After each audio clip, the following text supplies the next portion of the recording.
Thank you for listening to this podcast from TRE, Talk Radio Europe, your voice in Spain and around the world. For more information, please visit TRE.radio. Discuss, challenge, inform, comment, viewpoint on Talk Radio Europe. Giles Brown. Live comment and discussion with studio guests. Viewpoint. It is Tuesday, the 17th of December. Welcome to Viewpoint, Talk Radio Europe's current affairs programme, where we discuss the issues of the day with a panel of invited guests with you for más o menos the next 2 hours.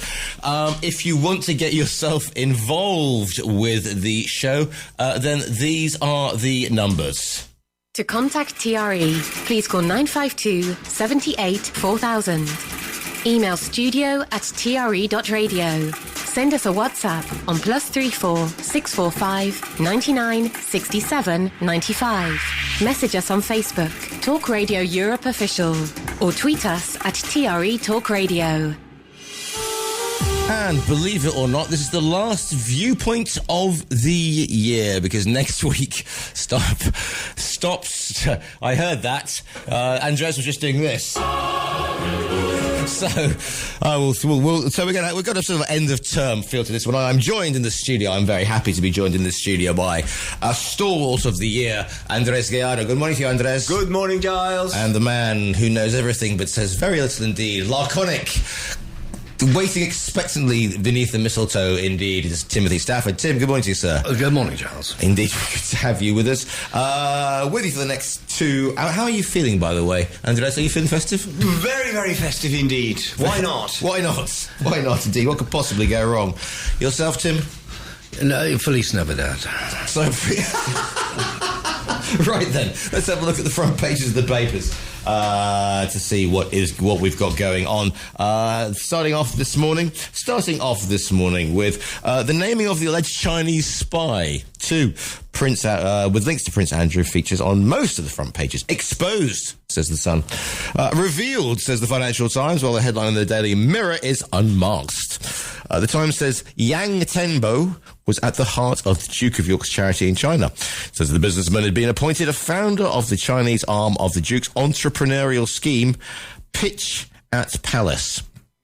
The Duke says he ceased all contact with Mr. Yang when the government first raised concerns about him. The paper goes on to say that Sir Keir Starmer is facing pressure from MI5 to designate China a threat to national security, as there are concerns failing to do so would empower its spying operations in the UK. On its front page, the Telegraph carries some of the statement issued by Yang Tenbo yesterday, saying he had asked his legal team to disclose his identity due to the high level of speculation in the media. He has also denied claims he was a spy and insisted he loves the UK as his second home. On its front page, the Telegraph carries some of the statement issued by Yang yesterday, saying he had asked his legal team to disclose his identity. As I said before, Prince Andrew's absence from the royal family's Christmas gathering at Sandringham is also prominent on the front pages. The Sun says he's been forced to pull out so as not to embarrass the king. The Eye says he's been banished, while the Daily Mail says many in royal circles believe it is the right thing to do given the circumstances. But the paper says it has led insiders to question whether Prince Andrew will ever appear with the family again in public, other than for funerals and weddings. The Guardian carries photographs of the devastation in the French Indian Ocean territory of Mayotte after the powerful cyclone at the weekend. The papers show destroyed buildings, scattered belongings and piles of debris. The paper says many relatives searching for news of their loved ones have turned to social media, with one Facebook group gaining 13,000 members by Monday evening. A study which says ambulance and taxi drivers are less likely to die of Alzheimer's disease than other workers is highlighted by the Times. One of the researchers said it raises the possibility that navigational skills lead to better brain health. However, the paper says cabbies tend to die earlier than the average worker, suggesting a life largely spent sitting in a car may be unhealthy in other ways. smash Verstappen. The Telegraph has picked up a British tennis star, Emma Raducanu, saying she's learned to say no after a wave of sponsorship deals that followed her US Open success in 2021. The 22-year-old told reporters she was not prepared for everything off the court, but she's since decided to put herself first a little bit more. And The Times is a collection of 2,000 English coins, which has been left in a cabinet for more than a century, is tipped to sell for £250,000. The paper says the coins date from the Norman conquest of 1066. I don't know why they think we have to put that in, but anyway, to the reign of Queen Victoria, and are expected to fetch a pretty penny at auction. Very good indeed. So those headlines again, the front pages. From the top today, we have, at top of my paper pile, when it will behave itself, which it's not. Hang on. There we go. Okay, top of the paper pile this morning is the Metro. The name's Yang. Tenbo Yang. Denial as Andrew's spy pal revealed. Financial Times. Business cuts back on hiring after budget takes toll. It's their main story. FT, they also talk about the Yang case as well. Spy suspect was Duke's money man is the head on the Daily Telegraph. The Eye leads with UK toughens up surveillance on China suspects as the palace banishes Andrew again. Meanwhile, The Guardian, alleged Chinese spy linked to Prince Andrew named. The Times, spy was at the heart of Duke's charity in China.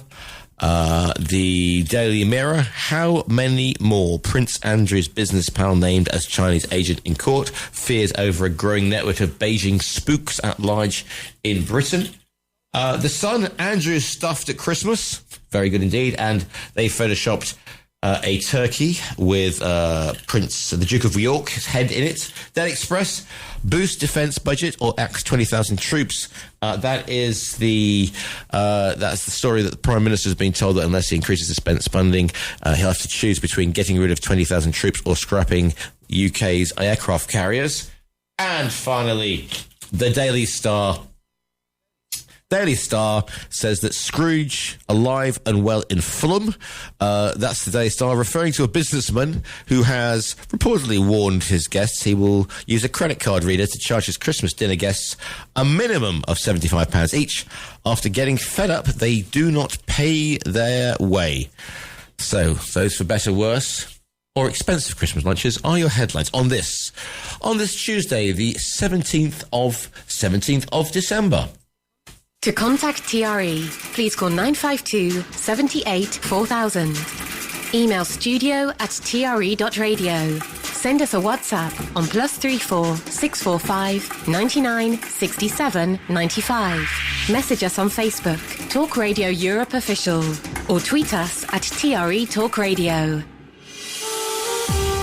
As I said, I'm joined by Andres Gallardo and Tim Stafford. Right Honourable. Who have we got on death row? Well, there you know. And that's morning to you. Good morning to you, Richard. Good to have you with us. Right then, kicking off this morning's, this whole thing about China, right? Or as Donald Trump called it, China. Whole thing about China. The whole thing. China's a very big place. Well, I know that. When do you want to start with China? Okay, well, all right, let's Prince Andrew, the Duke of York, okay? We've all got somebody like that in our family, haven't we? I mean, we've all got... Normally it's me in my family, obviously, and I always say... people say, do you watch EastEnders or Coronation Street? I said, have you met the family? You don't need to. You just pick up the phone and see how Auntie Beryl is doing. But, I mean, in a world of PR gaffes and own goals... Prince Andrew surely is leading the field on this one, because not only have we had the whole Epstein thing and the non-sweating, and I was some Pizza Express in Woking, and now he's obviously presumably in a Chinese restaurant somewhere, not meeting somebody and having so. It's once again at this special time of year where we think about Sandringham and the royal family, and it's one of the stalwarts of British subjects queuing in the freezing cold on Christmas. It's Christmas morning to greet the royal family as they make their way to the church service at Sandringham. And Andrew once again has been told that he's going to be about as welcome as Trotsky at the Christmas bash, basically. Go on, Andres. Come on, kick the festive. Yeah, get the festive ball. I mean, you mentioned the Epstein case, which to me it's a much worse case than the current spy case, and we never got to the bottom of that. He paid his way out of trouble on that one. It was never properly investigated. We never got to the bottom of it, and he got away with it, literally. If the allegations against him were right, but we will never know because that was brushed under the carpet. Now we have this situation with this spy. I mean, this story of the spy. I'm going to be devil's advocate here, but I mean, truly, if he was a spy, he should have been advised by MI6 or whoever deals with these matters to advise Andrew to say, look, this guy you're befriending, careful what you say because you could, possibly be a spy or he is a spy or whatever. These people in positions of power. Although it's a relative power, being a royal, they are always wanted by everyone, and everyone wants to befriend them because they think they're going to get something out of them. Enchufe, isn't it? And that happens. I mean, I imagine it happens all around the world when people in power they want to be, There's an Infanta's brother-in-law, Infanta's husband, of course, in Iñaki. No. Well, I mean, he was again. Approached by a business partner, became his business partner, and then they got into these dealings that eventually happened to be corruption cases. So they have to be very, very careful. Their position can be used. They have to be firstly very well advised, and they have to be clever themselves. It seems to me that Prince Andrew is not that clever on that or that. Can't make decisions that, to say careful with these. I mean, the Epstein case was a clear case where he should have walked away from that situation as soon as he saw any signs of trouble, which, the signs were there, according to all the information that we have now, but they were still there in the middle of it. I mean, you have to be a little bit savvy in your decisions when you are in that kind of position. And to me, it seems that Prince Andrew, he's not the only one. I mean, if you look at all the royal families around, needless to say, our former king surrounded himself by all kinds of crooks and taken allegedly all this money and not paying the taxes and everything else. So that doesn't say much for a monarchy around the world. I have to say they are losing more and more support because of situations like former King of Spain, Prince Andrew, you name it, they're there for the taking. Tim, good King Wenceslas should obviously be a sterling example for us all at this special time of year. Yes, indeed, and the tradition in England is obviously to bring in the folding chairs, the garden furniture, so Auntie Edith can have a glass of sherry. Indeed. But who among us would invite Prince Andrew to our Christmas dinner table? I think that there are quite a few there'll probably be quite a few sort of Spanish developers on the coast who would probably say, it's Prince Andrew. He can come, But we had the Duke. We had the old Duke of Windsor, didn't we? Andres. Hey, yeah, Príncipe Andres. Yes, but on a serious note, I think that bringing the country into disrepute, as Prince Andrew has done over the period of the last probably since he was first noticed, that he carries on relentlessly doing so, and should not be allowed to do so.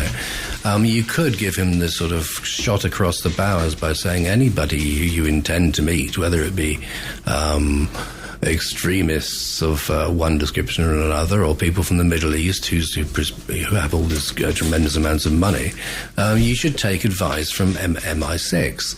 and MI5, and if you don't, then you have no. You're on your own. You're defunded. You have been relegated to the ordinary citizens, where you can go and drink a pint of beer in the pub, and that's about it. I mean, why we have to put up with our country being dragged through the mud by people like this, I really don't know. Well, we don't have to put up with it. They can be stopped, and so they should be. This said, the monarchy is like religion, a dying cult, only worshipped by cap doffers and hem sniffers. There you go. That's not pulling no punches there. And don't you mean that Liz paid fully subsidised by the taxpayer? 952 78 4000 is the phone number if you want to get involved with this morning's show. Andres? Yeah, this particular Chinese allegedly spy, he was moving in high circles anyway, because yesterday I saw pictures of him with David Cameron, with Theresa May. So he was a player in high places, and that makes me think there's two ways of reading these. I mean, the intelligence services didn't pick it up till very recently, which is a failure on that side of things, or he's not a spy at all, and this is just a diplomatic war with China, trying to the UK make a stance against possible interaction of Chinese people with UK businesses and so on. So there is two ways of reading this kind of news. But I was surprised that this guy, who seems to be just medium league businessman, was moving around in such high circles, from royalty to government. Perhaps this is why we get it wrong, though, because if you remember when the Soviet Union fell apart, coming up for over 30 years ago now, and we thought, this is going to be wonderful. The market's going to open. We're going to have free. It's going to become a democracy. It's going to be, it's going to be free market, etc. And of course, it didn't. I mean, this didn't happen. And the same with China, because Shanghai was supposed to be the new frontier, and China was opening up to new markets. But the system, of course, hasn't changed at all.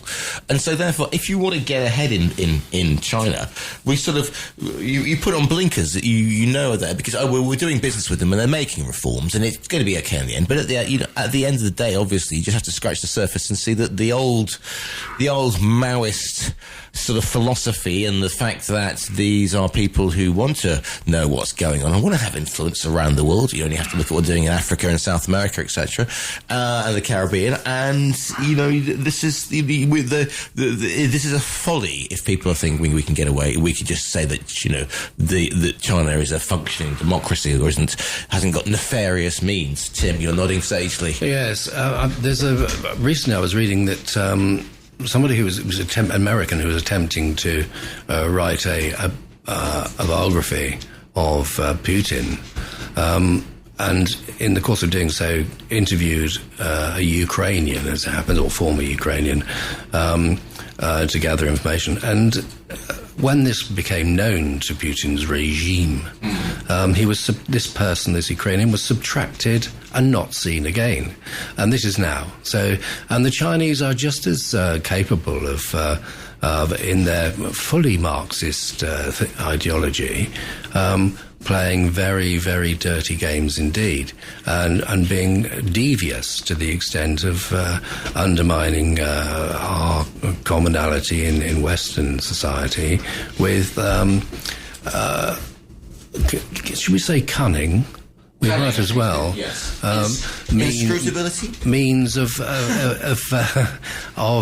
realising assets in and around Europe and across Europe. And that is what they will continue to do. You need to keep an eye on these. In our technology, for example, Chinese electronics coming in, I'm not a conspiracy theorist. No, of course not. But one might assume that the sort of the algorithms being what they are, and the possibility of spying through electronic means is all there, and some of this technology emanates from dear benighted China. How do you say China in the Trump way? China. Yeah, And it's to the lines we go. First caller of the day. Morning, caller. What's your name? Where are you calling from? What's the viewpoint, please? Yeah, hi, Giles. It's John in Mia. Morning, John, and may I wish you a Merry Christmas from all here at Viewpoint. Thank you very much, and a Merry Christmas to you as well, and your colleagues there. I was just a point that I just checked online to be sure about the Duke of York. It says, as Duke of York, Andrew undertook official duties and engagements on behalf of his mother. He served as the UK's Special Representative for International Trade and Investment for 10 years until July 2011. So it was his sort of official job to meet businessmen from around the world. I mean, I know it's his official job to meet businessmen. It's just that when he gets them involved, I suppose, in quote-unquote charities, and they have access to, presumably, if you are on, you know, the Duke of York's favoured list and you're meeting people, making contacts, that's going to bring you in, you know, it's going to open a lot of doors for you. I would have thought that if you're doing business, or if you're trying to do business on behalf of a country, then obviously you're going to invite those people to places within the country that would influence them on behalf of the country. And I would suspect that lots of people who get official invites to, say, Buckingham Palace garden parties and the like are not 100% kosher in all respects. Thank you. Business, yeah, okay. Thank you for your call in then. Just a thought. I'm not a royalist, and I'm Irish. Yes,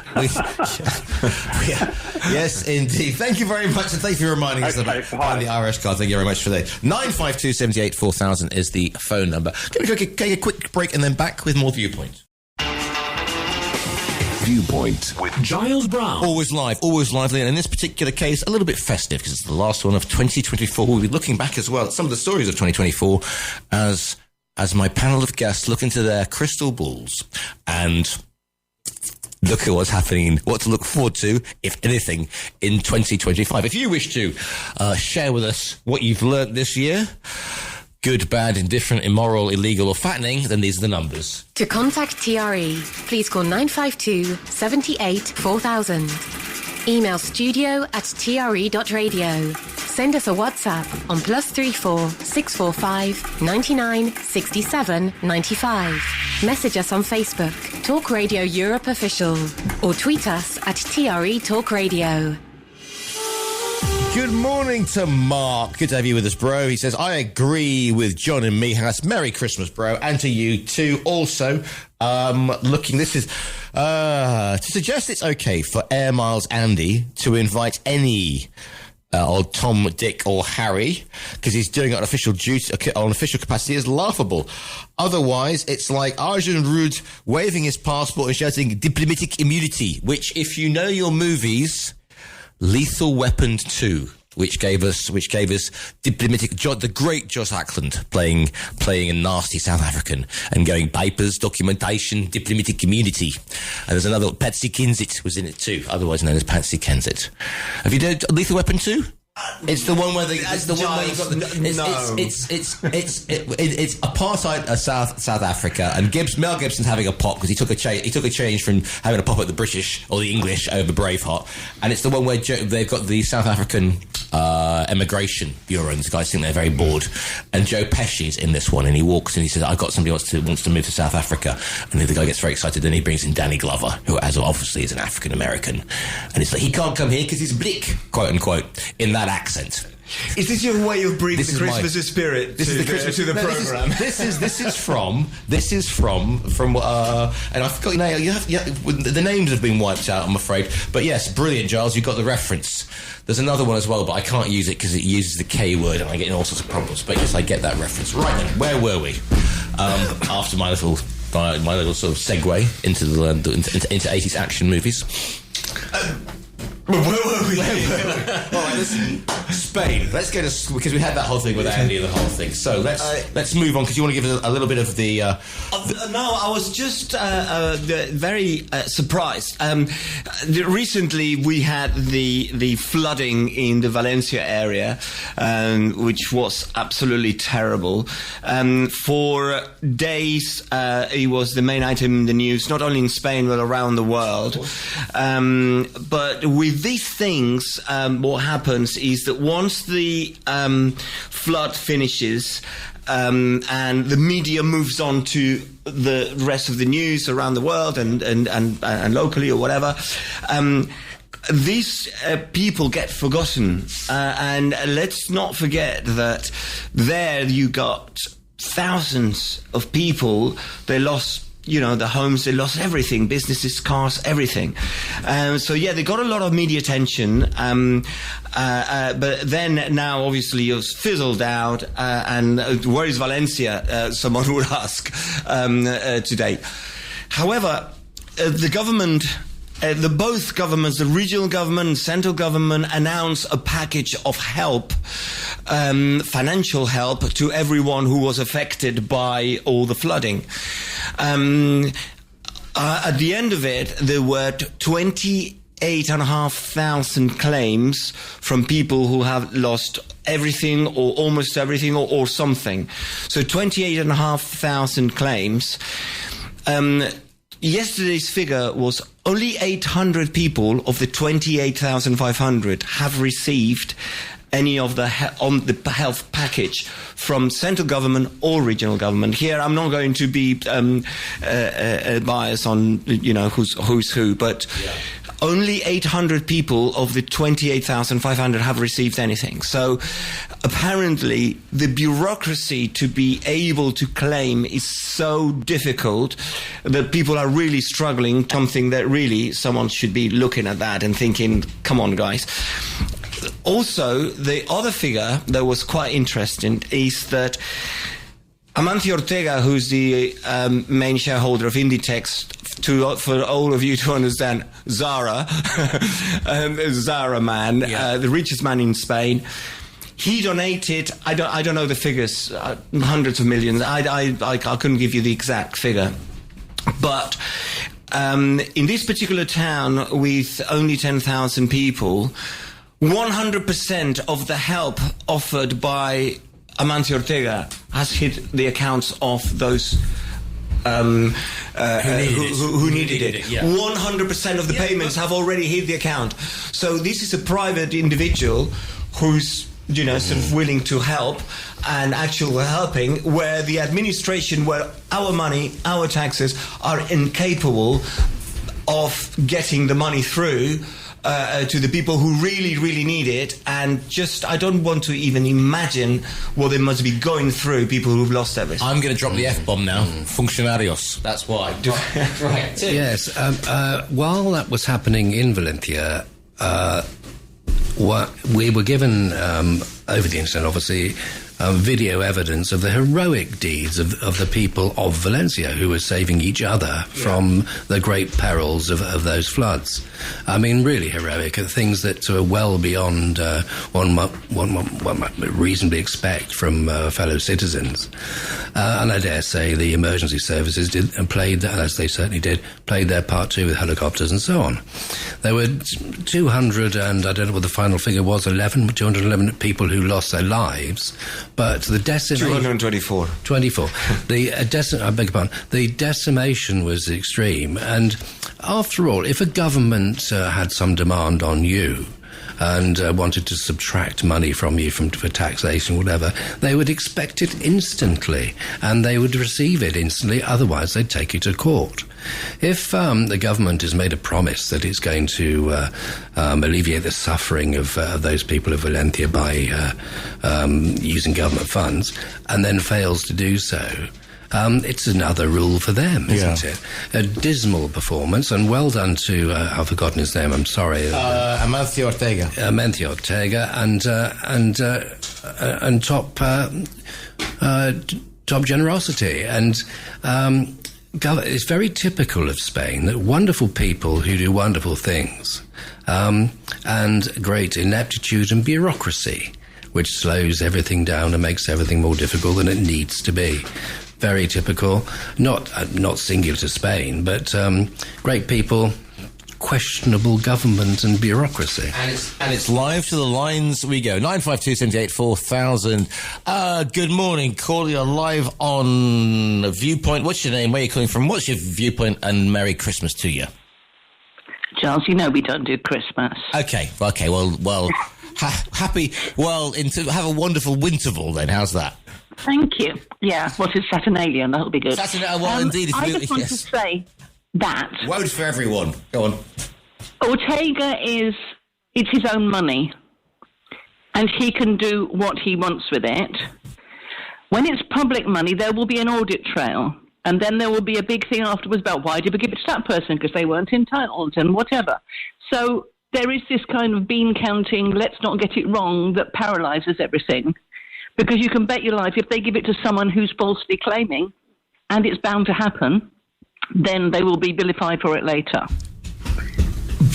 Well, I disagree with that. Right. On a situation of emergency, you have to attend to everyone. And if someone escapes through the net and claims something that they shouldn't, to be looked after, just to avoid that person who will claim fraudulently, to stop the help to people who really, really need it now. It shouldn't be an excuse. It should be audited later. If someone claims it is not. I get that. I'm just saying why I think there is always this paralysation between getting the help to the people and the fact that the people need it now. That there will always be people that will, and like, you know, Ortega's great, fantastic. He's given the money, it's gone to the people. That's good. I think also the Mercadona, Roig has done quite a lot for his employees. Two of the. Yes, I believe so. Yeah, I don't have the figures from Roig. That's why I didn't mention them. I don't have them either. And can I just go back to the Prince Andrew thing? Yeah, I think it just proves that the Queen was just like you've accused most mothers of being, Giles, in the past. Unable to see any wrong in her son, who was obviously a wrong one. I haven't accused mothers, have I? You have. Please, any mothers listening, please. All right, I was. Yeah. Back to the kissing the girl at the World Cup. Oh, right. And the woman went on hunger strike and all that. You said, well, every mother thinks their son is wonderful, and at that point I said yes, but I would have told my son that he'd done a stupid thing if he did. Yes, indeed. Well, thank you for reminding me of that, Teresa. Because a lot of mothers do think the sun shines festively out of there. And the Queen was a notable example for doing the same, because when he was patently, obviously, not doing the things she should have done, she never took him to task. Thank you for your call. Which then, of course, made him even worse. Indeed. Yes, they think the sun shines out of the suns. Sun shines out of the sun. Yes, exactly. Yes, a lot of suns. A lot of suns. Thank you for your call in, Tracy. Anyway, happy winter. Happy Sant Anthony or whatever, indeed. Don't worry, sweet. Thanks for the call in. Speak to you very much. Hasta la año que viene, as the saying goes. Here we go. To be fair to Prince Andrew, this is on the WhatsApps. If you want to get involved with today's show, these are the numbers. To contact TRE, please call 952 78 4000. Email studio@tre.radio. Send us a WhatsApp on +34 645 99 67 95. Message us on Facebook, Talk Radio Europe Official, or tweet us at TRE Talk Radio. This one in. Morning, Paul. To be fair to Prince Andrew, David Cameron and Theresa May also met Yang Tenbo. I thought the security service should have advised him to avoid this chap. Prince Andrew could clear all this up with another interview with Emily Maitlis. Yes, well done. He's the unflushable royal. Now, that's got to be the unflushable royal. Okay. With an appalling choice of friends, inner circle, and acquaintances. What's the old saying? The Christmas number 1 is always bad, but the Christmas number 2 is even more painful. Right then. Look at the unflushable royal. Back to millionaire owner of Mercadona supermarket chain donates 25 million euros, and specialists help the small businesses devastated by Valencia flood disaster. Because two of the chief executives of the companies that supplied Mercadona were victims of. They got out for a lunch, and they got swept away in their cars. That is correct. Yeah, that is correct. So,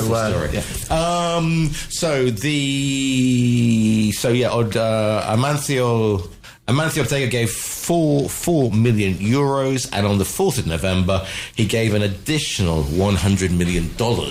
So that is outstanding as well. By the way, as an aside, I don't know if you caught this in the news, but the boss of Mango was killed over the past 7 days in Catalonia. Yeah, he was on hiking. On a hiking trip in the Montserrat Mountains near Barcelona. Beautiful place if someone has visited that part of the world. And an accident, he was with his family, with one of the sons or 2 sons. I don't know how many sons he had. But yeah, he fell hiking 150 meters. Someone asked me how 150 meters is a big drop. Yeah. He died instantly. He's a guy, quite interesting guy actually, because he came to Spain at the age of 10 from Turkey. Turkey, okay. A Turkish guy from Jewish background. He settled in Spain. He opened a first market stall in Barcelona, and that went to grow to have thousands of shops around the world, and a fortune of billions. I don't know the figures. After 1,000, I get lost when it comes to money. Isaac Andik was correct. Name. Yeah, that's the guy. Quite a shock. 71 years old, very healthy, and recently he received an award from the king. I don't know what the award was for, but something, sort of business, whatever. But yeah, I mean, quite a shock for the business world, for everyone, really. I mean, he was quite a sort of well-known businessman in Spain. Yeah. Kate Moss is models for is the Mango spokesperson or whatever. So Mango is a big, well-recognised brand around the world. So richest that was person in Catalonia and one of the richest in Spain. Yeah, correct. Yeah.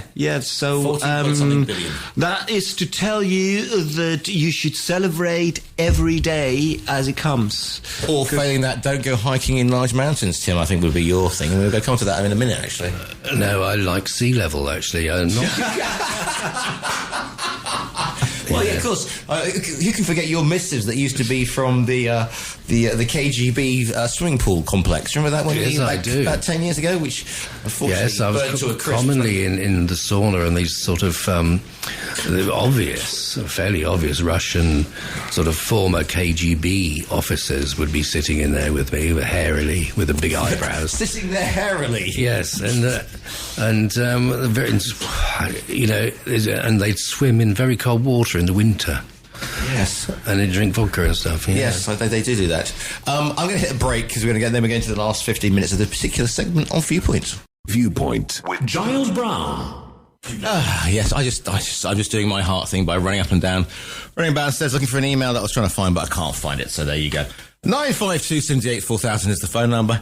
studio@tre.radio is the email. The Facebook page is Talk Radio Official. You can WhatsApp me on +34 645 99 67 95. Sea level, Tim. Yes. 150 metres is a lot for team. It is. Indeed. Level. I like the level ground. You like the level grounds, do you? Yeah. Right. More the Maldives than Montserrat. Absolutely. I mean, it's freakily difficult to, assume higher places. So I don't, in general. I have a very tragic story about the fall that's taken place there, but no, I don't trust myself well enough to be clinging from cliffs. Right then, moving swiftly onwards. With the image of Tim Stafford clinging onto a cliff. Mistletoe and wine and all that. Clearly, anyway, let's have a look at some other bits and pieces that have been crossing the radar. And if you want to get involved with the show, then these are the numbers. To contact TRE, please call 952 78 4000. Email studio@tre.radio. Send us a WhatsApp on +34 645 99 67 95. Message us on Facebook, Talk Radio Europe Official, or tweet us at TRE Talk Radio. To contact TRE, please call 952 78 4000. Email studio@tre.radio. Send us a WhatsApp on +34 645 99 67 95. Message us on Facebook, Talk Radio Europe Official, or tweet us at TRE Talk Radio. Yes, indeed. Andrik was worth to an estimated. This is going back to the death of Andik, the head of Mango. It was worth an estimated $4.5 billion at the time of his death, making him the richest person in Catalonia and one of the richest in Spain. Thanks for that. If you wish to get involved with today's show, you know the numbers. Just to let you know what's happening, by the way. After me is, as always, Stephen Ritson. Selena is with us with the Lifestyle Show. She'll be chatting to Marcy Fallick, who is talking about it's a funny, honest and illuminating memoir. A skeptical New Yorker and animal lover embarks on a journey to become a vet. And Richard Fitzwilliams joins us talking about the Christmas lights. Now, I saw something in one of my many press releases that I receive as an established member of the mainstream media, and it was a report on Christmas lights, and Malaga came in. I think it was in the top 20 in the world. Have you been to check out your Christmas lights? Are you a big Christmas lights fan? Are you feeling Christmas? I am not a great Christmas fan. But I have to say, I did go to Malaga, and I saw the lights. It mainly is Calle Larios, the main drag, and it's quite amazing, I have to say. Is there music in it? They put a music show and everything, so it is quite impressive, I have to say. And I'm not a Christmas lights fan. The rest of the city is quite like normal sort of lighting and everything, but Calle Larios is very spectacular, so it's worth a visit. Whether it should be in the top 10 or top 20 in the world, I don't know, because I don't follow other cities. It is very famous in Spain, the lights in Vigo in Galicia. I've never seen them to guide ships onto the rocks. No, they've got all sorts of things, but apparently they're very famous, certainly in Spain, and the mayor of Vigo claims they're the best in the world. I don't know if in your ranking that will appear as the number one. I was trying to look for the ranking, but because of the cunning way the studio is designed, obviously I have to leap up 4 flights of stairs and then come back down again before the ad break finishes. Yeah, but apparently those are very good. But yes, more locally, Malaga are quite impressive. I was impressed, and as I said, I'm not a Christmas fan. We had the up in Coeen. There's a giant Christmas bauble. So there you go. That's the excitement we have in Coeen. Oh, that's very exciting. And in Marbella, we've got we've got flashing angels this time. The angel in the Orange Square. Well, they had this year they're flashing angels, because before they had angels with large trumpets that look like going to the centre of their faces. So they looked like they were doing something illegal and slightly from yes. Giles, lowering the tone there. But we all have a role. I actually think that the Christmas, they are magnificent in Malaga, the lights that they have, and one mustn't forget that these great displays of festive cheer and so on are in fact part of our culture. We are living, believe it or not, in a Christian society where at the beginning of our celebrations over Christmas, we may enjoy the light. The children especially enjoy lights of that kind, and in Malaga they are particularly good. I'm not at all surprised they're in the top so many. What do they do? You see, you mentioned I'm going to relate to a conversation I had on Sunday, which I met this Polish guy, and in the conversation, as you do, he asked me how many people in Spain go to church every Sunday. And you just said that we live in a Christian country and everything. And Spain is well known around the world for being such a Catholic country. Yeah. I didn't know the answer to my good Polish new friend, so I had to Google it. And I was really, really surprised because I said, top of my head, it will be around maybe 35%. When I Googled it, the figure is 11%, which is pretty low for a country which prides itself in such But I would say that in spite of, I'm not at all surprised that it is 11%, but I would say that underlying all of these things, and it might come from schools too, where their assemblies in various Spanish schools have some sort of leaning towards a religiosity, that it is, I'm not a religious man myself. I mean, I'm not a regular church attender, although I have a God awareness, let's say. I would suggest that if we lose a sense of belief entirely, it becomes to no longer exist, then you've created a vacuum into which, sure enough, something ghastly will appear. And I'm on till 12 o'clock, by the way, just so you know. It might be Marxism, it might be wokeness, it could be anything of that kind.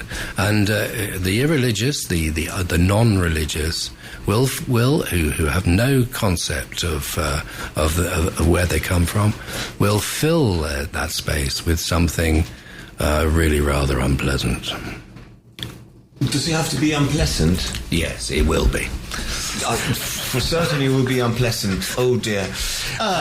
Talking about wokeness, by the way, the woke finder Gerald himself, Rex Leyland, messaged me yesterday to wish us all a Merry Christmas, but he will be with us in the new year, just so you're aware of that. If you wish to get, if the gaps in your soul is being pursued by something unpleasant, then these are the numbers indeed. To contact TRE, please call 952 78 4000.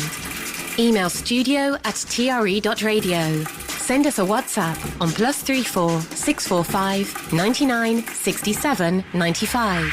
Message us on Facebook, Talk Radio Europe Official, or tweet us at TRE Talk Radio. And Andreas wishes to come back on something ghastly. And it's not ghastly. It's just a thought. It just came while I was saying about the 11% attending church regularly in Spain. Yeah. Now, my question to your listeners, who they can call on those numbers that you just offered, is it's justifiable the financial muscle and interest of the Catholic Church in Spain when they only got 11% of followers? That's a question that may require an answer. And if there is one, I wonder, does anyone have it? 952 78 4000. Christian Society, not really. Ask a kid what Christmas is about, and Jesus will not be mentioned. Besides, it's a pagan festival. Okay, then those are some of the comments coming in on this morning's Viewpoint, with you until 12 o'clock today. If you've got any particular, we're going to the second half. We'll be looking forward, as well as looking forward to the new year, and also looking back at some of the highlights of the old year as well. So if there's any particular memory you wish to share with us, then the numbers, of course, are as always.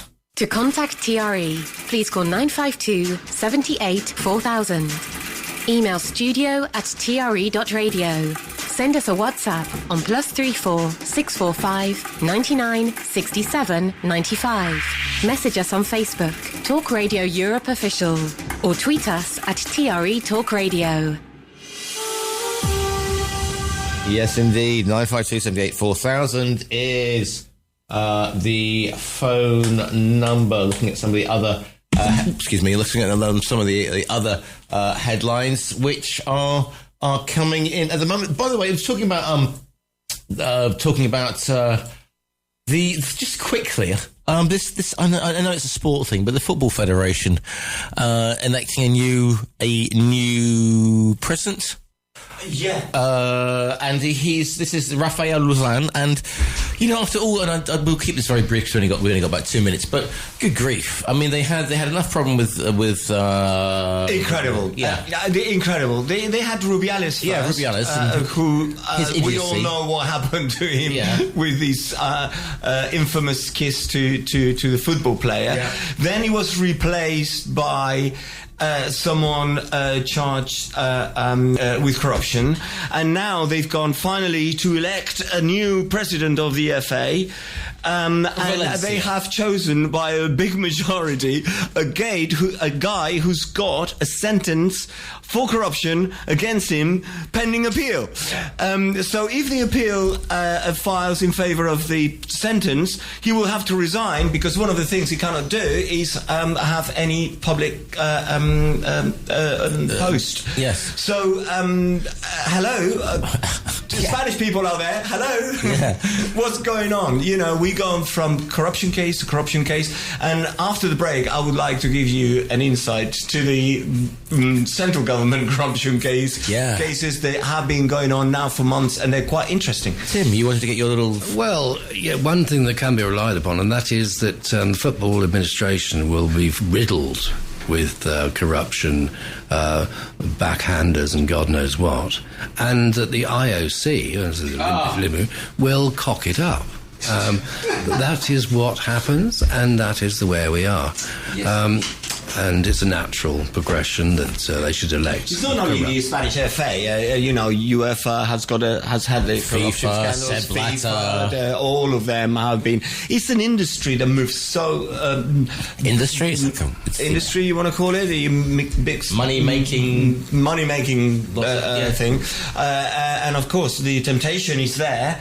But can we appoint people who don't have that temptation? Yeah, well, some of these administrators were trained to fall over in the box.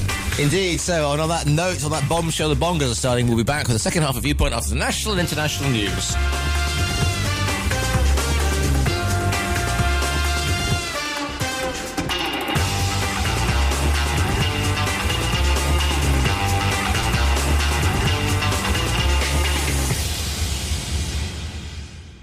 Talk Radio Europe. Your voice in Spain. Discuss, challenge, inform, comment, Viewpoint on Talk Radio Europe. Giles Brown. Live comment and discussion with studio guests. Viewpoint. Always live, always lively and somewhat festive this morning, joined... If I am Santa, my little helpers are indeed this morning Andres Gallardo and Chief Elf Tim Stafford. Right then, if you want to get involved with this morning's show and you're feeling festive, these are the numbers. To contact TRE, please call 952 78 4000. Email studio@tre.radio. Send us a WhatsApp on +34 645 99 67 95. Message us on Facebook, Talk Radio Europe Official, or tweet us at TRE Talk Radio. So then, Andres, it is the festive time of year where we look at now. I mean, people are getting carried, but everybody's getting ready for the festive period. Spain is kind of shutting down until after Three Kings. If you're a freelance, if you're autonomo, this is the favourite time of year because you play the festive game of please pay my invoices before everybody goes away and doesn't come back till after the Epiphany, which isn't a large cocktail, just in case you're worrying about what an Epiphany is. However, in Spain... It's not very festive for the government. Come on then, he says. Well, just to report on the latest big news in Spain is this corruption case surrounding the former minister and number 2 of Pedro Sanchez. Is this minister? He was the infrastructure's minister. The infrastructure's department is the department that moves more money than any other department, for obvious reasons. all this started, I remember talking in this program about it, everything started with the mask and PPE contracts during the pandemic, where the Guardia Civil, the investigating side of the Guardia Civil, discovered that there were irregular contracts and commissions paid. This minister got the sack from the Prime Minister, his close ally, Pedro Sanchez. No reason given. This case then got investigated. It got to court. A number of arrests were made at the time, and since then he has snowballed into a big case of corruption that involves a number of ministers in the current government and their advisors around the ministers. All this is in court this week, so no festive season for you guys. Yesterday there was the turn of the main corruptor, who said that basically he gave evidence to the court that this minister and his main advisor were involved. We'll have to see whether the judge sees the evidence as credible evidence and eventually becomes a sentence against them. But this has all been quite amusing, to say the least, because the funny thing is that there's a parallel investigation by the press, and as soon as the government says something like, I've never met this guy in my life, the next day the press publishes a picture of the guy in the main the main offices of the Socialist Party, taking a meeting, a very important meeting next to the minister. And this has been going on and on and on, and it's just creating a snowball where... Festive Christmas snowball? Sorry? Snowball, festive Christmas snowball? Yeah, that could be a festive reference there with a snowball. But yeah, I mean, this is incredible. And like with all these corruption charges and everything else, where does the buck stops? Who has to take responsibility? In my opinion, it's the captain of the ship that always has to take the responsibility, and in this case is the Prime Minister. I'm sorry to say, but yes, I mean, don't tell me that he wasn't aware of any of these when in 2021 he sacked his number 2 for no reason given. He must have known something, and if he's known something, his job was to report it, and just for that reason, he should resign. But there is more to it, because now there's not only the PPE and the masks. Now there are investment into infrastructures given to certain companies who apparently were paying money. This money was diverted to Dominican Republic. And he goes on and on. The wife of the Prime Minister is involved in a case where she was given a master's, the management of a master's degree at the university, when she has no qualification whatsoever to take that kind of master's. She then took all the software and registered it to her name so she could sell it and make money out of it. It's all going on and on and on. I mean, I wouldn't know where to start and to say which part of the case is more harmful than the other, because they're all terrible. But since that started, nobody has resigned, nobody has done anything, and in the meantime we have got the paralysis that, again, I said in this program, that we have in Parliament, with a fragmented Parliament, that are unable totally to pass any legislation through, because it gets blocked from one side or another. Mainly the nationalist parties are the ones who blocking all the legislation. So we are bumbling in from the government point of view, we're bumbling into things. The good thing about it that you mentioned, Tim, earlier, is the resilience of people in Spain is incredible, because the macro economic figures show that Spain is performing very, very well. But to give the credit to the government, I think, is a bit too much, because they're not doing anything for it. It's in spite of the government, perhaps. In spite of the government, and I think it's the resilience of the business people in Spain and the normal people out there in Spain who just roll up their sleeves and get to work and make things happen. Tim? Yes, I think one of the issues, I don't know of this particular case or these cases or the hearings that are taking place around PPE and so on. I have not been keeping up to speed with it, but I will say this. If let us say a minister sits in court, having probably been instructed by his advocates to deny, and proceeds to do so when there is evidence which clearly suggests that he was aware of the situation, then there are laws that come into play, such as perjury or perverting the course of justice. Now, I don't hear it happen in any other country, or certainly not in Spain, of these laws being used to prosecute the people who have perhaps perpetrated these corrupt practices. And if they can't be nailed to the cross with the fact of their corruption, then they can certainly be taken to task and possibly and very likely imprisoned for acts of perjury or perverting the course of justice. And that's what should happen. Lying should not be tolerated under oath, or if you're operating as a witness. And the punishment should meet that. The fear that one could generate by using those laws more effectively might create a more truthful and transparent representation from government on these issues. 952784000. Morning caller, you're live on TRE. What's your name? Where are you calling from? What's your viewpoint? And Merry Christmas. And Merry Christmas to you, Giles, and your panel. How are you? Are you okay? I'm feeling fabulously festive. What can we do for you today, Jason? What's your viewpoint? Well, you mentioned earlier about the church. People are turning away from the church.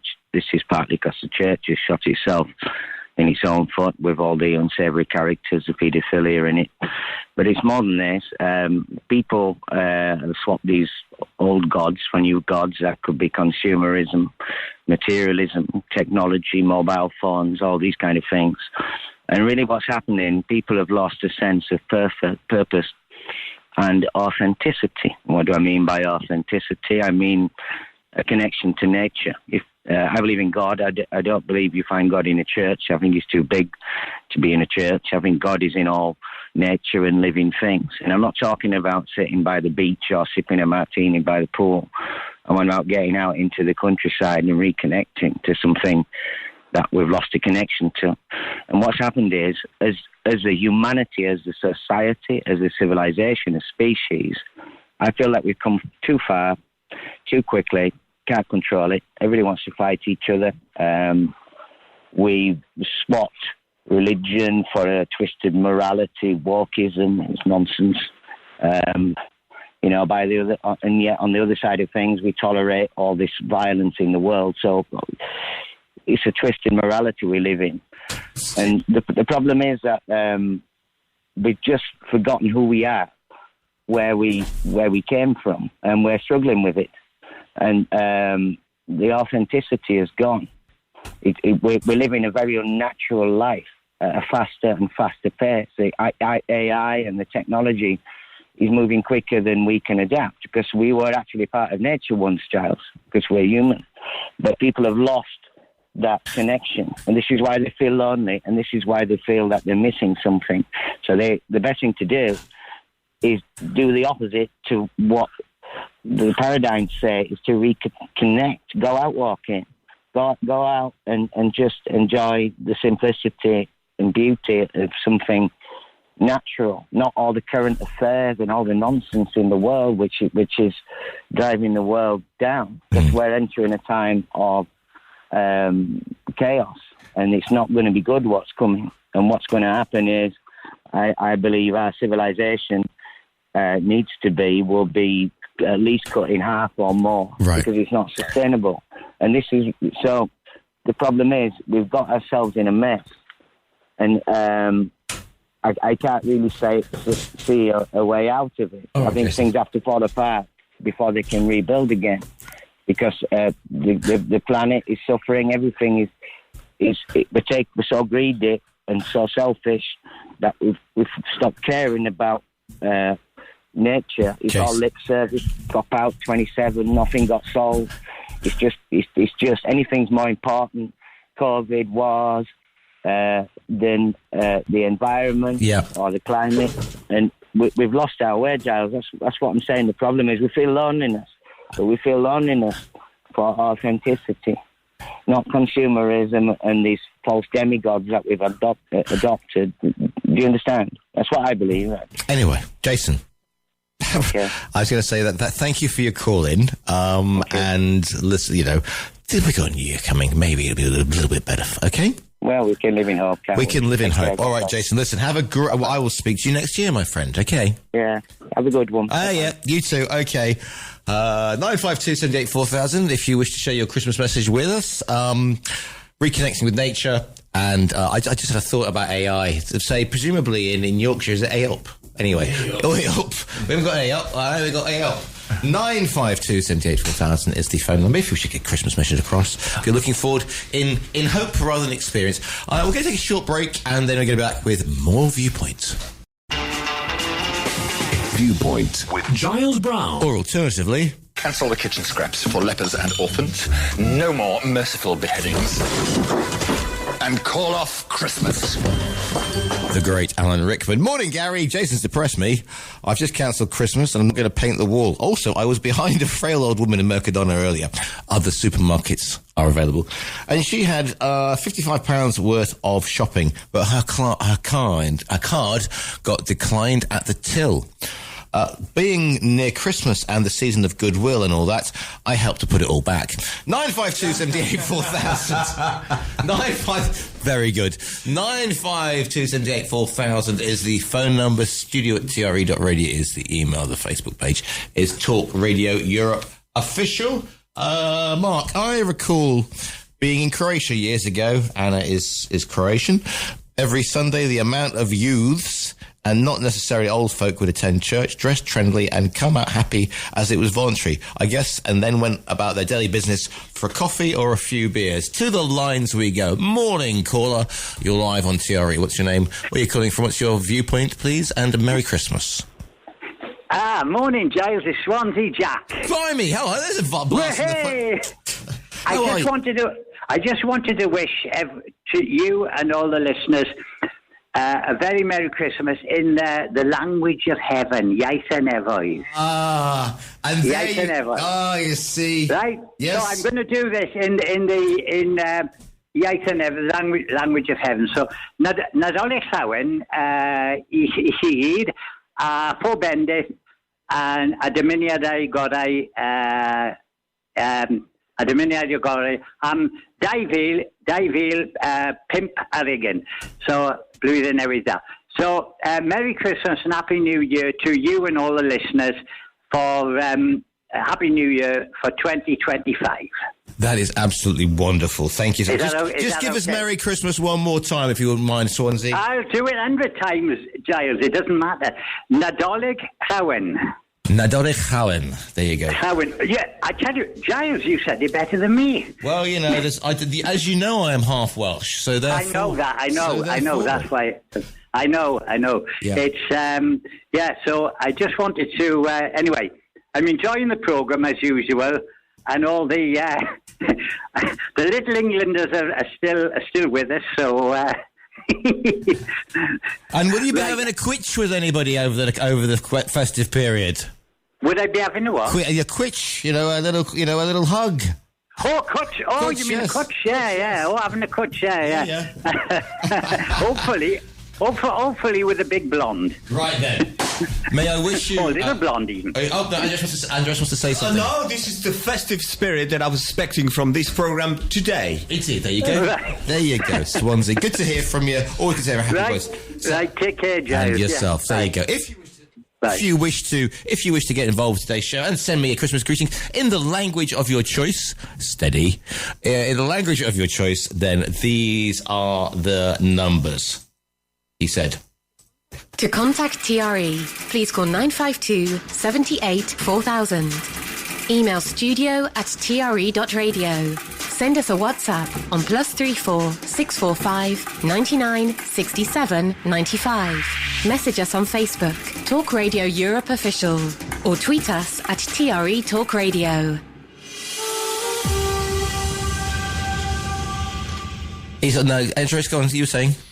No, I was just wondering, the Welsh language. Yes. Are they sort of promoting it? Are they looking after the language? Do the people speak it there? Yeah. Are they, the children learn it at school? Yeah. It's compulsory. Oh, that's a good thing. I love that. Yeah, although it was a bit of a problem trying to find out the word for airport in Welsh.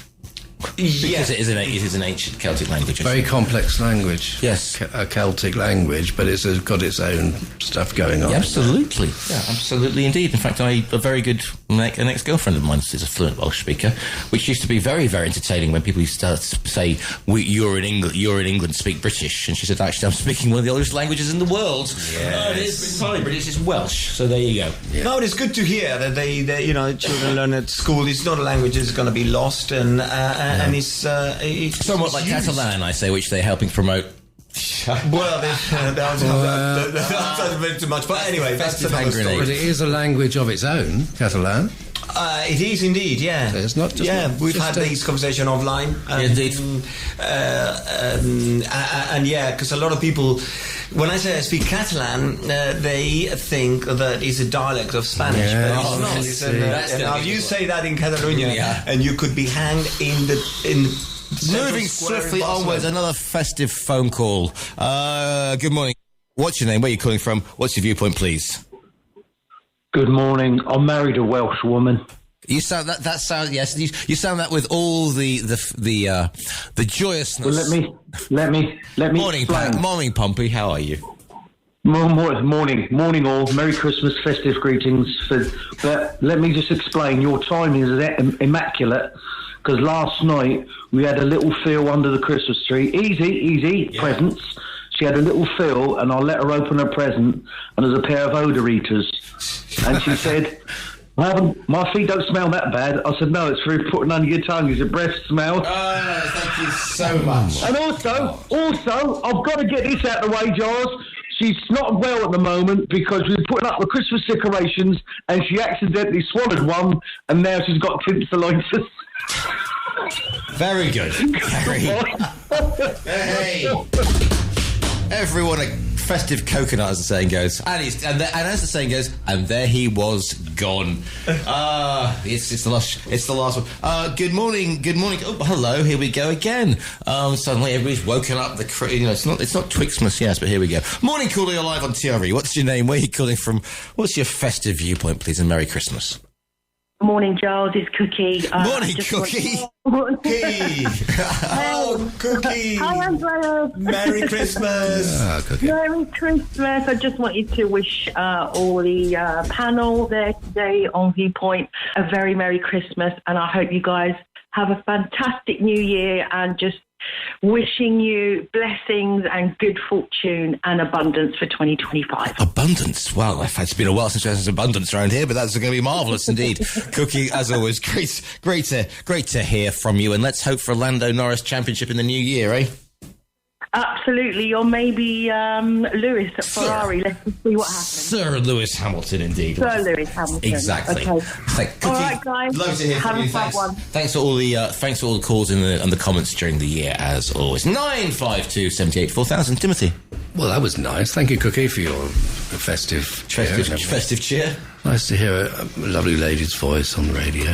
Now, stop that. Morning to the Baroness of Brighton is with us, Liz. Hi, morning. She said, hi, surely anyone outside their own country is a spy, just that some are trained and some are untrained. Ooh, that's an interesting theory. And also, yes, there will be I am doing the Christmas morning show, by the way, between 10 till 12, and just say you're forearmed and full. You know that period that we call Twixmas, when you're not quite sure what day it is? between Christmas and New Year, or in Spain between Christmas and Epiphany. And the thoughts are basically, is it too early to start on a Baileys and ice in the morning? Should we go through the Quality Street before breakfast? I will be between the 23rd and the 27th. That's right. I'm going to be presenting both Dave's show and my own show. So that's 4 hours of Giles Brown in the morning. Now, if that doesn't drive you to the nearest place of worship to beg forgiveness, I don't know what will.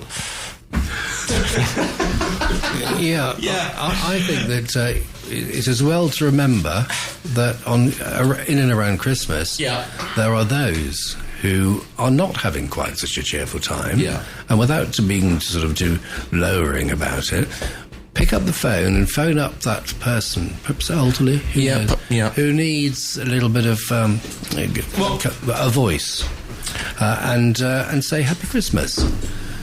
Be kind to others who are less fortunate than you folk who sitting around with the G&Ts on the occasional furniture. Right then, on the occasional furniture. G&T on the occasional... Do you have occasional furniture? I don't actually, but I don't have relatives. What does occasional furniture do in the rest of the time? You just sort of lurk. I do, I lurk quite a lot. Not you, the furniture, Tim. I stand on flat ground lurking. Lurking? Yeah. I was under 15 cross-country lurking champion 4 years in a row in Staffordshire. That, I believe. I actually lurk for my country. My county, point to point and lurking. Just a thought actually, because as we get, let's throw it all open, shall we? I had the great pleasure to MC a charity event over the last weekend in a very lovely, and good morning to Paul and Jim at Collective Calling, and thank you to all the staff and Jorge Manzor at the Anatara de la Pariana for putting on such a wonderful care. And they do stuff in Africa, and I'd like to thank the Junta de Andalusia who have managed to dig up the road to a 5-star hotel in such a way that it gives you that African driving experience, because you have to go across like potholes, across tracks, rutted fields. It really was quite something to get to this lovely, and so it felt like being in Africa. But they have a mobile shower unit, and they are going down to Fuengirola and Malaga, because there's Angeles de Noche, which is the charity. Careful when you Google it, people. There's a charity called Angeles de Noche, and yes, indeed, Andres. And so I had some testimonies of these people, and some of them were saying it's the first time I've had a warm shower, because it's a mobile shower unit, it's a van, and they close it all up and you go in and you shower. And the thing, it's the first time in 6 months I've had a shower. And really, I know we all did that thing about, we should do something at Christmas for those less fortunate, but perhaps we should do something all the year round for those less fortunate. Especially after what we went through in Spain with Dana. And one of the things that positive to take out of that, apart from the fact that, I'm thinking of frequent guests, I've had him on my show before, Monte Este, who drove up there 4x4 stuffed full of stuff, full of the equipment they needed. The bomberos from around Spain, Marbella, Fuengirola, Estepona went up there as well to help, because they were overwhelmed. And this Pueblos Ayuda Pueblos movement that's sprung up, and that's got to be, everybody's going to talk about, the year's coming to an end and we're all doomed, and Trump's coming back into the White House, and Ukraine and Russia are still hammer and tongs, and Syria's falling apart. We've got no idea what's happening in the Middle East, and Britain is small boats and whatever else is in winter fuel payments. But at the end of the day, perhaps it's the time that we look at, and here's my Christmas message to you all, at the end of the day, it's the time that we have to look out for each other as well as look after each other. I think the biggest example of people helping others, we saw it during the Valencia floods, where hundreds, if not thousands of people suddenly turned up the next day with whatever they could get hold of to help the people affected there. And there were so many of them. I mean, when I saw that, I thought, who's saying that the world is falling apart? I mean, this is out there. There's full of people with good intentions and really willing to help when it's needed.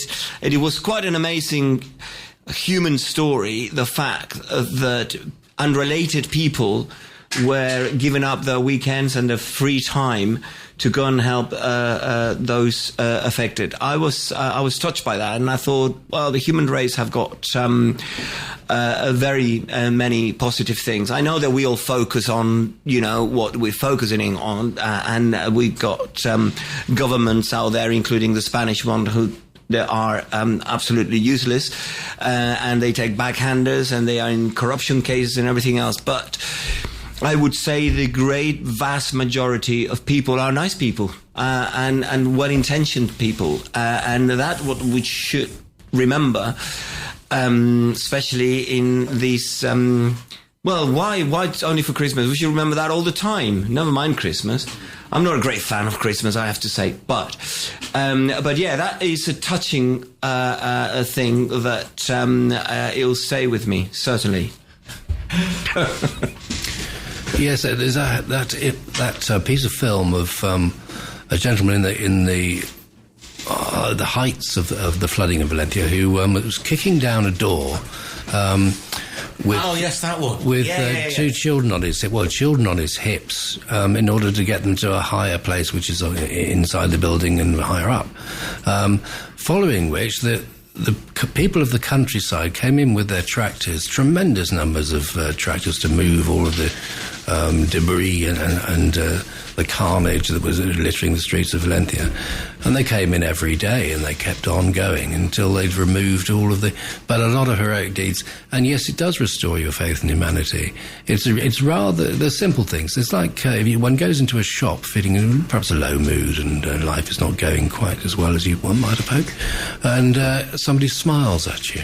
Well, it's obviously contagious because you smile back and you do feel ever so slightly better. Acts of kindness make one feel better. And these are, I hasten to add, not just about humanity. They're about what actually happened to us as we grew up and were given these ethics, I suppose, by what in our culture is a little bit Sunday school, is a little bit of a religious nature, even though religions themselves have been discredited. Still, in our makeup, in our culture, we have these great merits. Yeah, but we look at our ethics because we're Church of England types, you see. Well, certainly. So therefore, and it's like do that Sunday school. Whereas, poor Andres has got the Catholic ethics, which is basically you're damned for eternity. Well, you're damned. Yes, we don't get damned in the Church of England. We just get mildly rebuked. Yes, and then we just carry on. And then we just carry on tripping over our occasional furniture as we leave the building. Good to see that Gary's now on the sherry on the Harvey's Bristol cream, I think it is. But anyway, just to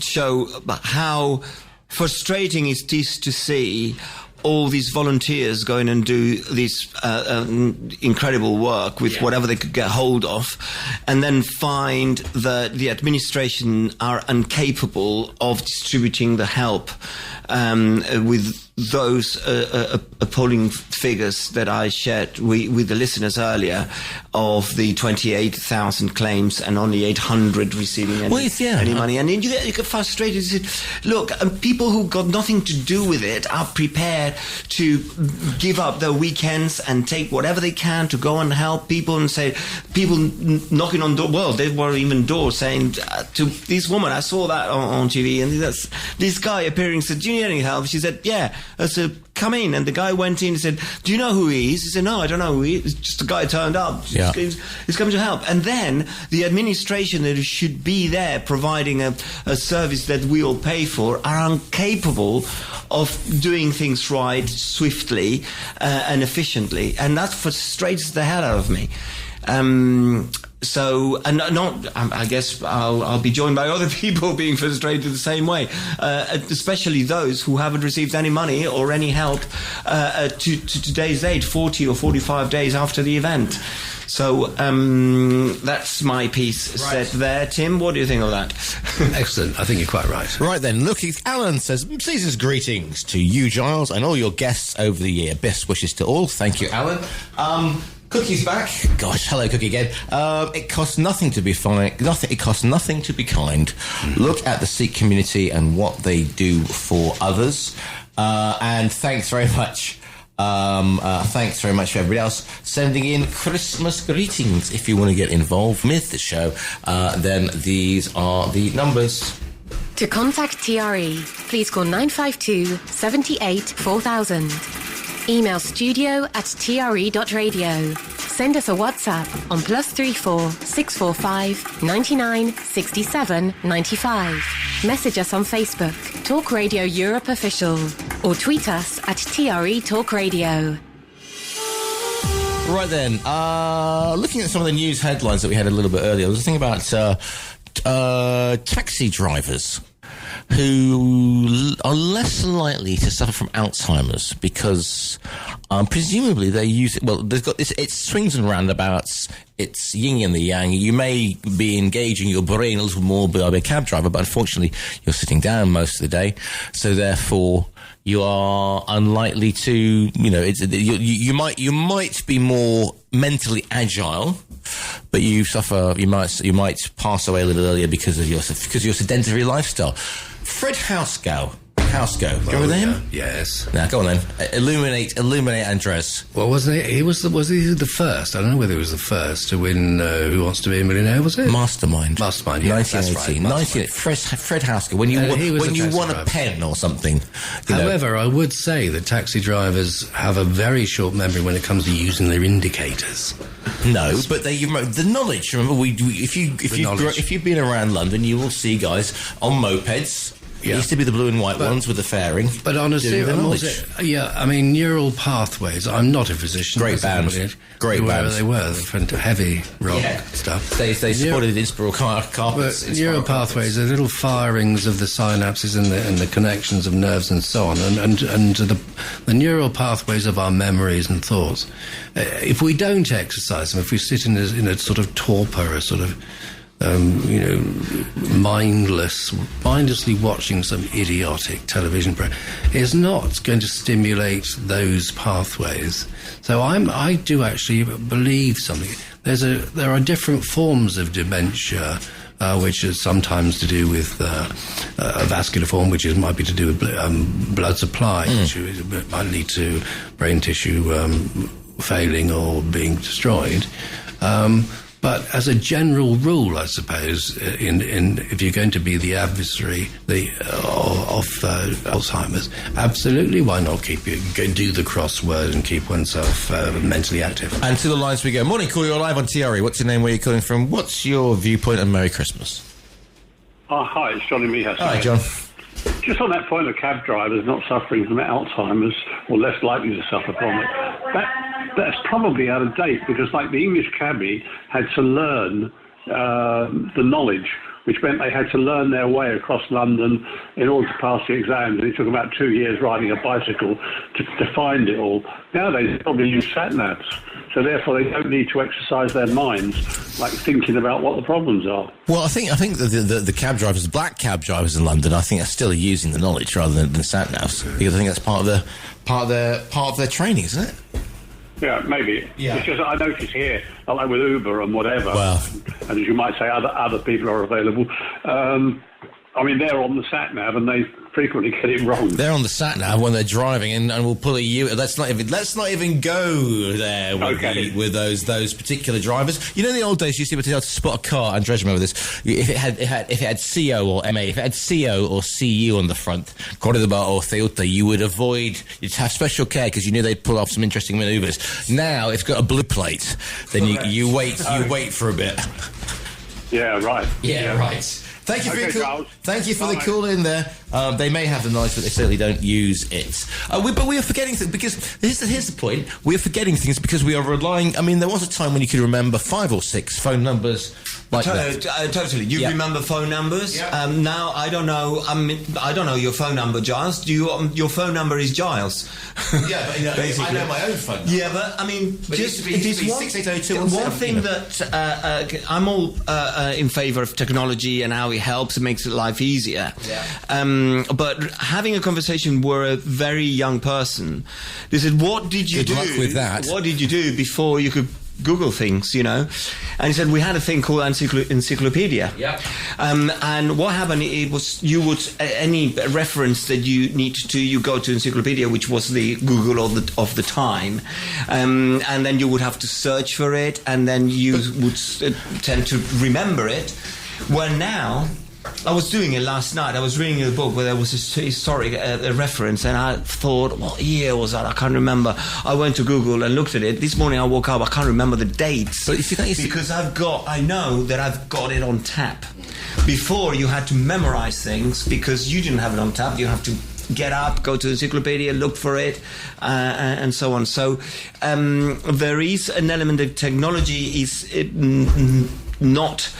encouraging memorizing things because all the information is on tap, so you don't need to memorize anything. You just go back that's as many times as you need. That was one of the things people say. Well, have you got such a knowledge, but very brief knowledge of things? But it's because because this is what happens when you live in the middle of nowhere. We had Encyclopedia Britannica, and also we had the Time Life colour books, which I wish we still had, because that's from the 50s and stuff like that. Brilliant stuff. But you would go down a rabbit hole. But I don't mean in a way that we've gone on the internet now, where if you want to find out that the world is run by a cable of 12-foot subterranean hamsters called Nigel, you'll be able to find a website that says the world is run by a subterranean cable of hamsters, 12-foot tall hamsters called Nigel. But you would do it in a good way. So you'd start looking for something, but then you would find... You'd start with Shakespeare, and then you'd be on to Henry V, and the next thing you know, be on to the Plantagenets, and before that you'd be back to the Battle of Tours and I don't know, Charles Martel, for example. Tim? Yes, I think there's there's been a fundamental change in the way people, especially the younger generations, the Zs and the Xs, come upon their information, where they are interested in one particular, and conspiracy theorists, I have to say, who have a particular interest in whatever it might be. And because they've searched for that particular viewpoint, shall we say, yes, to use the name of this show, they are led algorithmically. I don't know whether I just invented a word there. To be led algorithmically into similar article. Everything's similar. There's no contrary view. There's no contradiction. There's no critical thinking going on outside or around the subject you searched for. So they are led into a great similarity. Whereas we, who read books and thousands of them, history and so on, have a much wider view, and of opinions. We have the capacity to critically think about other people's viewpoints, and to try or perhaps manage to understand that point of view. And it's to the lines we go. Morning, calling you live on TRE. What's your name? Where are you calling from? What's your festive viewpoint? Merry Christmas. Yes, it's Gary here again, Giles. Imagine a human rat, for want of another word, a rat in a human being experimented upon with the internet. That's me the last 18 months. You know very well I didn't do technology before, but now I'm abusing it. Me and my son had a sauna last night, actually, and he took his telephone inside the sauna. How bad is that? Well, anyway, I digress. But the last 18 months, I've been waking my wife up at 4 or 5 in the morning and nudging her arm and saying, have you seen the parking problems in Kentucky at the moment? Because I'm bashing YouTube, and it is very, very, very corrupting, to the point that my wife said, you're quite mad. And I said, if you consider that I'm mad now on the internet because it's just taken my life over, right. Very corrupting. So I said, if you consider me mad, I said, then go back to England with our daughters for Christmas. Consequently, I'm on my own, and all I've got is YouTube and a bottle of Baileys. That's not right, is it? There you go. Gary, thank you for your call in there. Right, going to the last 10 minutes of Viewpoint. Viewpoint on Talk Radio Europe with Giles Brown. Yes, indeed. Festooning you with festive frivolity. Here you go. Into the last 5 minutes of this morning's Viewpoint. for the last Viewpoint of the year. We were going to talk about AI, and I was just laughing because a friend of mine was saying the other day that he's had lots of you were talking about Generation Z. I'm an Xer, but I'm a Generation X. You're talking about millennials and Generation Z or Z, depending on. But he was saying they got a company and they had a lot of people coming for job interviews with these wonderful letters, and they turn up and they can't string a sentence together because they've gone into AI and had it write So they were saying like, I would be delighted to attend the presentation for the prospective job employment, and they've walked out and they've been want a job in it. And he said it's quite incredible because people think they can get away with that. Right, quickly, a new year is coming, Andres. Wow. I know. Wow. A new year is coming. Oh, just quickly. Morning, talking about helping others. My friend Lorraine, who's a dog sanctuary in Puerto Costa Blanca, took 25 dogs that needed a rescue from Valencia with no help financially. She does a wonderful job. The amazing thing, she's lost most of her sight and can only see very little when it's dark. Her caringness goes above and beyond. Cecilia from La Nurcia, Lorraine's friend. Also, Gary's jokes wouldn't make a Christmas cracker. Thank you. And algorithms are ridiculous. Because I've recently become a grandmother, the algorithm has now made me pegged as a post-menopausal new mother. Confused? You will be. Right then, as you were saying... Must be a woman, middle-aged woman of a certain age. Middle-aged women of a certain age. Yeah. Yes, indeed. Yes, indeed. So, 2020... So the new year. January's off to a So tell us, what's going to happen, Giles? Well, the button mark Trump gets pushed again, and off we go again for another... Trump will be in power. We've got elections in Germany, which that could be quite interesting to see what happens there. Interesting. That's in February. We also have the French new Prime Minister. Bets are open to see how long he'll be in that position. Yeah. So all very quite interesting. There is possibly, and this is being decided today or tomorrow in Spanish Parliament, could there be a motion of no confidence on Pedro Sanchez? I doubt it, but the option is there because the Catalan party of my good friend Puigdemont, forced exiled in Brussels. The muscles in Brussels, correct. He's pushing for that. So quite an interesting 2025 for Viewpoint, Giles. I would hope so. I've got another year of this, have I? You get less for armed robbery. But, I could quite see trying to call another snap election, if you like, for a vote no confidence Sanchez. But again, we've seen we go to no school draws, and as we were saying, if the Partido Popular had a decent shout at it, they should be in the football parlance stuffing him into the back of the net, left, right, centre. They could have. They've got an empty goal, an open goal, and they managed to kick the ball out. They've got a great opportunity. I mean, the government. They're going nowhere. They just they're total. But what I guess Pedro Sanchez will do, as you know, in Spain, all these court cases take a long, long time. Is gonna run the thing till the end. It's 3 years till the next general election. He could run it till the end, and if he gets a positive outcome from the courts, he will run his campaign on that. And if not, I guess he should be out. Tim, the Christmas message from and what are you looking forward to 2025? I'm looking forward to the unlikely event of politicians or those who run or pretend to run our governments telling the truth.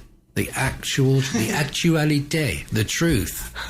Andres is laughing seasonably there. And that somebody wins an election by telling the actuality, and it won't happen, of course. So, in the meantime, in the words of Jack Nicholson, you can't even handle the truth. I can. I'm an expert now at the truth, but that we should all try ever so hard in this coming year to remove ourselves from social media. That would be a tremendous leap forward. All right. I kind of removed myself from social media because I'm not in it. Right then. So there you go. I'll do something else for the new year. I'm sure I shall post it on my Instagram feeds, because I shall be remaining firmly in the social media camp, because people think I'm a Russian bot at some point. I'm surprised that I actually exist.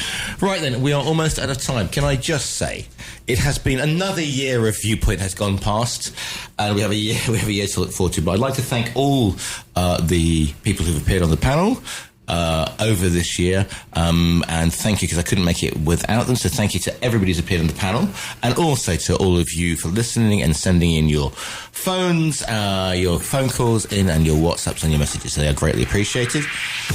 Andres, thank you so much for your help this year. Giles, everyone else, thank you very much, and Happy Christmas and Happy New Year. Tim. Thanks, Giles. And yes, Feliz Navidad, Happy New Year. Happy Christmas. Indeed. And Bon Noel. Indeed. And I will see you all the next year. Stephen Ritson is up next. The views expressed on Viewpoint by invited studio guests and callers do not constitute an opinion endorsed in any way by Talk Radio Europe.